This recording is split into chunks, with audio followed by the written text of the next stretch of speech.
오늘 말씀처럼 또 장로님이나 권사님이나 안수 집사님들이 세워진 것처럼 무엇으로 심든지 그대로 거두는 것이 성경의 원리입니다.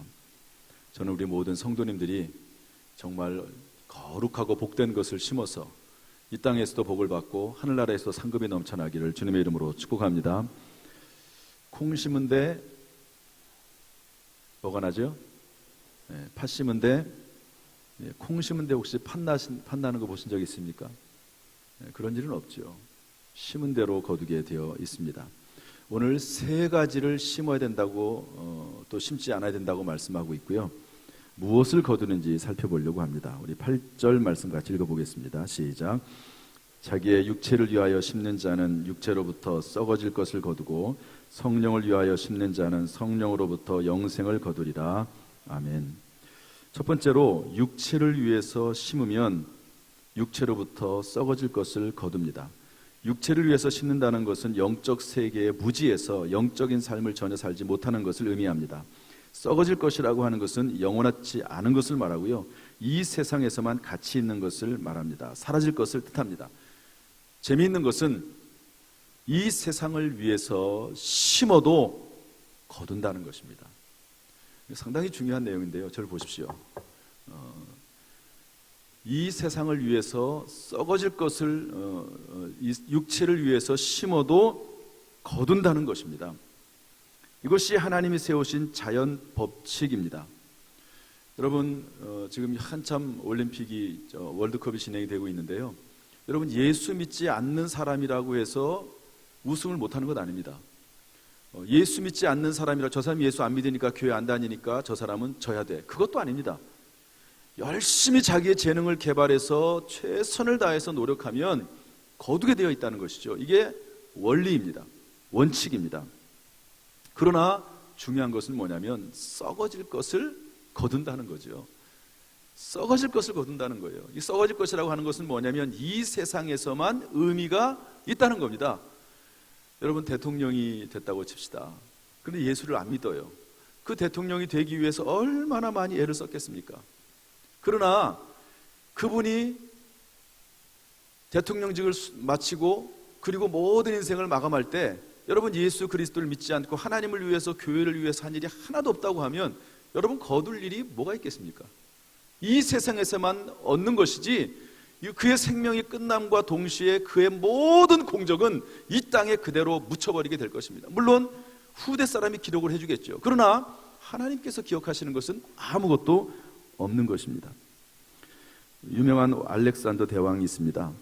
더 이상 정복할 땅이 없어서 울었다는 왕입니다.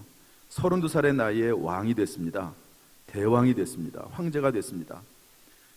그러나 42세에 죽습니다. 그가 죽을 때를 알겠죠. 그때 유언을 했는데요, 이렇게 유언을 했다고 그래요. 내 관에 구멍을 뚫어라. 그리고 내 양손을 그 구멍 밖으로 내놔라. 이렇게 유언을 했다고 그래요. 이게 무슨 말일까요? 내가 엄청난 땅을 정복하고 대왕이 됐지만 그러나 빈손으로 간다 하는 거예요. 빈손으로. 여러분, 저나 여러분이나 결국에는 다 빈손으로 가는 것 아닙니까? 이런 말이 있습니다. 공수래 공수거. 공수 빈손, 레는 온다는 말이죠. 빈손으로 왔다가 공수거, 빈손으로 간다는 말입니다. 빈손으로 왔다가 빈손으로 가는 것이 인생입니다. 이 세상을 위해서 내가 열심을 다하지만 그러나 주님을 위해서 한 것이 없으면, 교회를 위해서 한 것이 없으면 아무런 소용이 없다. 이 땅에서만 의미가 있는 것이다 하는 것을 성경이 알려주고 있습니다. 그래서 전도서 1장 1절 2절에서 솔로몬은 이렇게 말합니다. 다윗의 아들 예루살렘 왕 전도자의 말씀이라. 전도자가 이르되 헛되고 헛되며 헛되고 헛되니 모든 것이 헛되도다. 그래서 전도서 1장에서 솔로몬 왕이 그렇게 말을 하고 나서요, 맨 마지막 12장에 가서 이렇게 말합니다. 전도서 12장 말씀인데 한번 같이 읽어보겠습니다. 시작. 이래 결국을 다 들었으니 하나님을 경외하고 그의 명령들을 지킬지어다. 이것이 모든 사람의 본분이니라. 하나님은 모든 행위와 모든 은밀한 일을 선악간에 심판하시리라. 여러분, 세상을 위해서 열심히 일하십시오. 그러나 그것만으로 끝나는 것이 아니라 예수 그리스도 안에서 또 다른 거룩한 것을 심을 수 있게 되기를 주님의 이름으로 축복합니다. 그런 면에서 성령을 위해서 심으면 영생을 거둔다고 하는 것입니다. 영생이란 문자적으로는 죽음이 없는 영원한 삶을 의미하지만 그 내용에 있어서는 가장 가치 있는 것, 가장 좋은 것을 의미합니다. 성령을 위해서 심고 영적인 것을 위해서 심고 하나님을 위해서, 교회를 위해서 심으면 가장 가치 있고 가장 좋은 것을 거두게 된다는 것입니다. 이것은 포괄적인 것이며 종합적인 것입니다. 영적인 것 외에 이 세상에서도 하나님께서는 하나님을 위해서 심으면, 교회를 위해서 심으면 하나님께서 좋은 것으로 주시겠다는 약속입니다. 디모데전서 4장 8절은 이렇게 기록하고 있습니다. 육체에 연다는 약간의 유익이 있으나, 운동하면 육체에 유익이 있다는 겁니다. 경건은 하나님을 위해서, 교회를 위해서 심는 것은 범사에 유익하니 금생과 내생의 약속이 있느니라. 할렐루야. 여러분, 이 땅에서뿐만 아니라 영원한 약속이 있는 거룩한 일을 위해서 힘쓸 수 있기를 주님의 이름으로 축복합니다. 그래서 요한 3서 1장 2절에서는 사랑하는 자여 내 영혼이 잘됨 같이 범사가 잘되고 강건하기를 원한다고 말씀하고 있는 것입니다. 그러므로 참된 지혜, 그리고 모든 것을 다 소유할 수 있는 그런 것을 위해서 심을 수 있기를 주님의 이름으로 축복합니다. 사람이 노력해서 얻는 복이 있고 하나님이 주시는 복이 있습니다. 어제 어떤 권사님이 이런 얘기를 하시더라고요. 사위가 좀 큰 상을 받게 됐나 봐요. 그러니까 저에게 그 사위 얘기를 하더라고요. 자랑이죠, 어떻게 보면. 그러나 어떤 말씀으로 마무리하냐면 하나님께서 은혜를 베풀어 주셨다고. 여러분, 사람이 노력해서 얻는 복이 있지만 하나님이 주시는 복이 있습니다. 여러분이 사람이 똑똑해서 노력해서만 모든 사람들이 그 노력으로 잘 된다고 하면 이 세상에 똑똑한 사람이나 또 그리고 재능 있는 사람만 잘 되겠죠. 그러나 그렇지 않습니다. 그런 사람이라 할지라도 안 돼요. 왜? 시기와 우연이 임한다고 전도서에 기록하고 있습니다. 그러나 조금 떨어진 사람이라 할지라도 하나님이 그 사람에게 은혜를 베풀어 주시면 이상하게 잘 되는 사람이 있어요. 이게 은혜입니다. 하나님의 은혜예요. 여러분, 우리는 노력하는 사람이긴 하지만 또한 하나님의 은혜로 살아가는 사람인 줄로 믿습니다. 그러므로 우리 고린도전서 15장 58절 말씀 같이 읽어보겠습니다. 다 같이 시작. 그러므로 내 사랑하는 형제들아 견실하며 흔들리지 말고 항상 주의 일에 더욱 힘쓰는 자들이 되라. 이는 너희 수고가 주 안에서 헛되지 않은 줄 알미라. 마지막 세 번째로 선행을 심으면 때가 되면 거둡니다. 우리 9절 말씀 읽어보겠습니다. 다 같이 시작. 우리가 선을 행하되 낙심하지 말지니 포기하지 아니하면 때가 이름에 거두리라. 선행을 심으면 때가 되면 거둔다는 말이죠. 선행은 물탱크와 같습니다. 쌓입니다. 반드시 하나님께서 보답하신다는 말씀이지요. 시편 41편 1절은 이렇게 말씀하고 있습니다. 가난한 자를 보살피는 자에게 복이 있으며 재앙의 날에 여호와께서 그를 건지시리라. 마태복음 6장 4절은 이렇게 말씀하고 있습니다. 은밀한 중에 보신 너희 아버지 하나님께서 갚으시리라. 여러분, 시계 차고 다니시는 분 계시죠? 시계가 있듯이 하나님에게도 시기가 있습니다. 우리가 시간 계획표를 짜듯이 하나님에게도 시간 계획표가 있습니다. 우리가 하나님의 그 시간 계획표 안에 들어갈 때까지 기다리고 인내하고 선행을 심는, 믿음을 심는 저와 여러분 될 수 있기를 주님의 이름으로 축복합니다. 사도행전 10장 3절 4절 말씀 읽어보겠습니다. 다 같이 시작.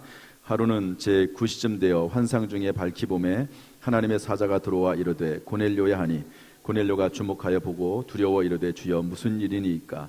천사가 이르되 내 기도와 구제가 하나님 앞에 상달되어 기억하신 바가 되었으니. 여러분, 때가 되니까 기도한 것, 구제가 하나님 앞에 상달되고 기억하신 바가 되어서 하나님이 보응하시게 되는 것입니다. 여러분, 이 사실을 믿고 하나님 앞에 거룩한 일에 힘쓰시기를 주님의 이름으로 축복합니다. 그러므로 본문 10절 말씀 읽어보겠습니다. 10절 다 같이 시작. 그러므로 우리는 기회 있는 대로 모든 이에게 착한 일을 하되 더욱 믿음의 가정들에게 할지니라. 믿음의 가정은 누구를 말합니까? 교회를 말합니다. 여러분, 사회에도 선한 일을 해야 되지만 교회에 먼저 해야 된다는 우선순위를 말씀하고 있습니다. 어떤 분이 사회 사업을 열심히 하는 분이 계세요. 그런데 자기 가정을 돌보지 않아. 그건 맞지 않습니다. 자기 가족을 먼저 돌보고 그리고 사회를 돌보는 것이 우선이라고 볼 수가 있는 것이죠. 제가 글을 하나 알고 있는데요. 제가 읽어드릴 테니까 한번 잘 생각을 해보시죠. 이것은 이탈리아에 있는 어떤 한 동상의 모습인데요. 그 모습, 이 동상의 글에 써 있는 내용이라고 합니다.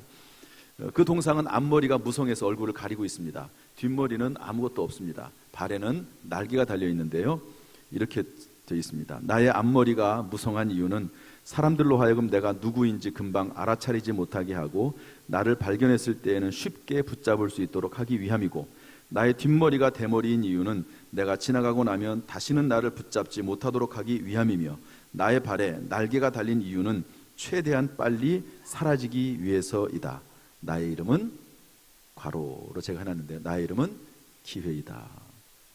여러분, 기회라고 하는 것은 올 때 빨리 붙잡지 않으면 나중에 지나가고 나서 잡으려고 하면 안 된다는 것이죠. 날개가 달려서 빨리 지나가 버리고 만다고 하는 것입니다.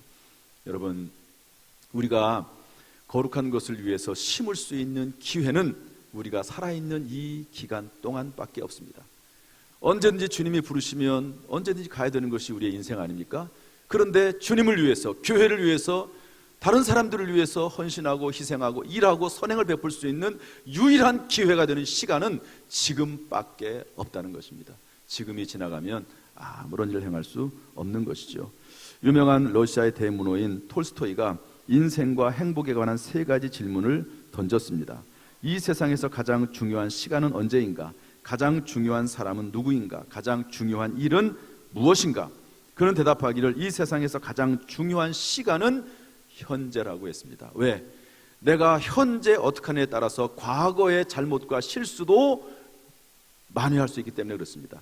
내가 현재를 어떻게 사느냐에 따라서 내 미래가 결정이 되기 때문에 그렇습니다. 그러므로 현재, 지금이 중요하다. 가장 중요한 사람은 누구냐? 가장 가까이 있는 사람이라고 했습니다. 가장 중요한 일은 뭐냐? 선을 행하는 일이라고 했습니다. 따라서 이것을 종합하면 현재 가장 가까이 있는 사람에게 선을 행하라고 권면하고 있는 것입니다.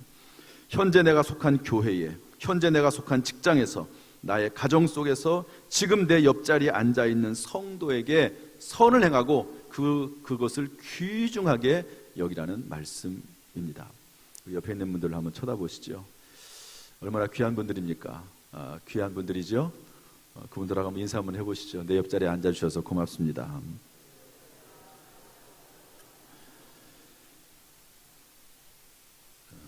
여러분, 이 땅에 살다가 저나 여러분이나 다 때가 되면 하나님의 부르심을 받을 것입니다. 세상을 위해서 열심히 사십시오. 세상에서도 존경받는 사람, 성공한 사람이 되십시오. 그러나 그것만으로는 완전하지 않습니다. 그것만으로는 가치가 없습니다. 그것만으로는 내 인생이 온전한 인생이라고, 보람 있는 인생이라고 할 수가 없습니다. 오늘 여기 있는 말씀처럼 거룩한 것을 위해 심으시고 거룩한 선행을 또한 심으시는 저와 여러분 될 수 있기를 주님의 이름으로 축복합니다. 반드시 하나님께서 30배, 60배, 100배로 거두게 하실 줄로 믿습니다. 기도하겠습니다.